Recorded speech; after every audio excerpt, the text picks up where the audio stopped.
Mal nommer les choses, c'est en rajouter au malheur du monde. Vous comprenez donc avec cette maxime que nos mots ont du poids, nos mots ont du sens. Ce qu'on dit peut contribuer à construire, tout comme ce qu'on dit peut également contribuer à détruire. Dans cette vidéo, je m'en vais te partager l'impact que les mots peuvent avoir dans ta relation. Et ici, je vais plus m'attarder sur l'impact des mots négatifs. Parce que dans une précédente vidéo que j'ai faite sur cette chaîne, que tu peux aller regarder, je t'ai partagé des mots puissants que tu peux dire à ton partenaire pour lui signifier que tu l'aimes, pour lui signifier que tu es content d'être avec lui. Mais dans cette vidéo aujourd'hui, je vais te partager plutôt ces mots désagréables qu'on dit au quotidien, parfois de manière inconsciente et qui contribuent à casser la relation ou alors qui contribuent à casser notre intimité sexuelle. C'est parti.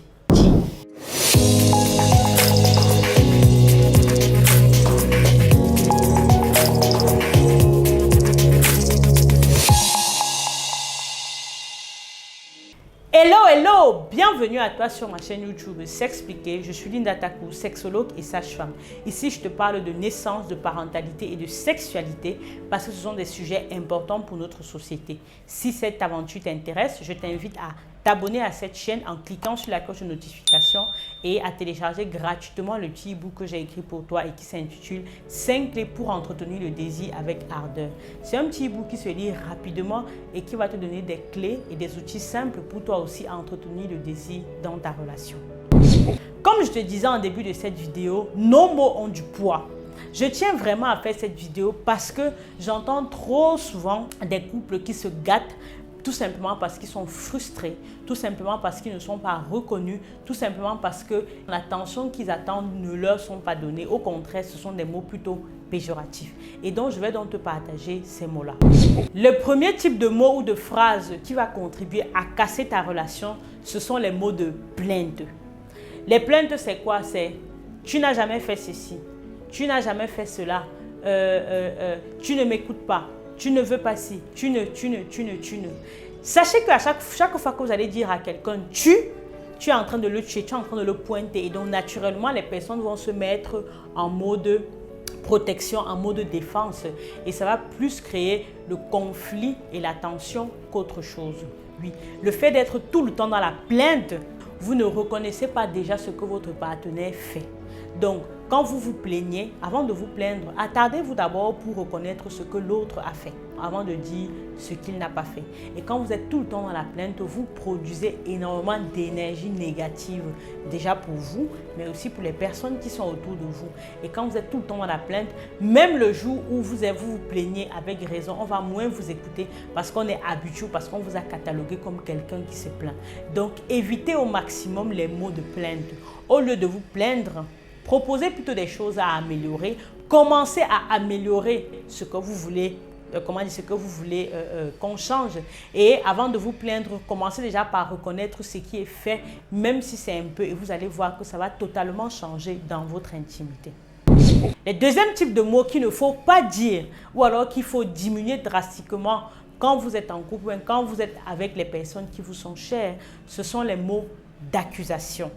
Les mots d'accusation, ce sont tous ces mots que vous allez dire où l'autre va se sentir tout de suite visé, où vous allez tout de suite rejeter la culpabilité chez l'autre. Attention, pourquoi? Parce que quand vous accusez, il faut d'abord vous assurer que vous avez des preuves de ce que vous dites. Et si vous êtes tout le temps dans l'accusation, ça veut dire que vous ne prenez pas le temps de vérifier l'information.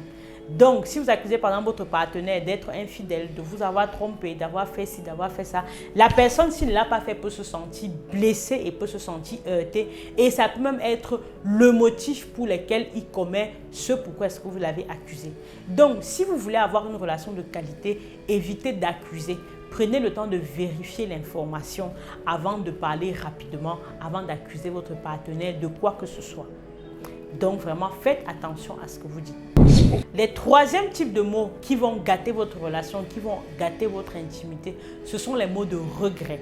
Oui, si vous êtes tout le temps dans le regret, je n'aurais pas dû faire ça, je n'aurais pas dû ceci, je regrette si. C'est dommage parce que quand vous êtes dans le regret, ça veut dire que vous n'appréciez pas ou alors vous appréciez très peu ce que vous vivez. Ou alors ça veut aussi dire que vous ne prenez pas le temps de réfléchir avant de faire les choses. Et là, c'est un vrai problème. Vraiment, c'est un problème.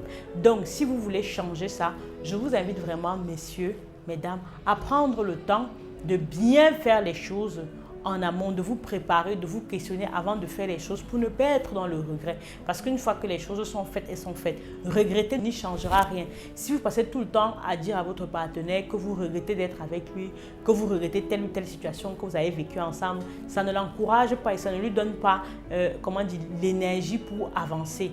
Au lieu de regretter, dites plutôt ce que vous aimeriez faire différemment dans le futur et là, ça permet de se projeter plus au lieu d'être tout le temps dans le regret. Les quatrièmes types de mots que vous dites et qui vont gâter votre relation ou alors qui vont spolier votre intimité, ce sont les mots secs.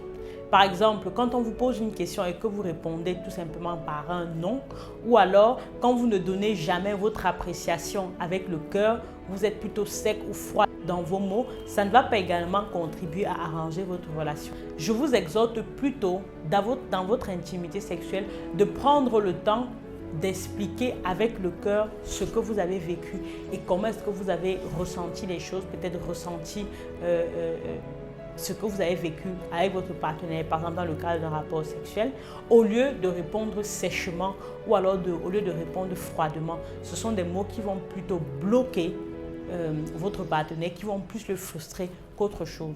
Voilà ce que je voulais partager avec toi dans cette vidéo en ce qui concerne les mots qui vont contribuer à gâter ta relation. C'est vraiment important de prendre conscience parce que ce sont des choses qu'on dit au quotidien sans se rendre compte. Or, si tu en es conscient aujourd'hui, je t'invite à faire différemment de manière à avoir une meilleure qualité de relation avec ta partenaire. Et si tu as envie d'en savoir plus, reste sur la chaîne, partage cette vidéo et on se retrouve en commentaire pour que tu me dises ce que tu en penses. Sur ce, je te dis à très vite.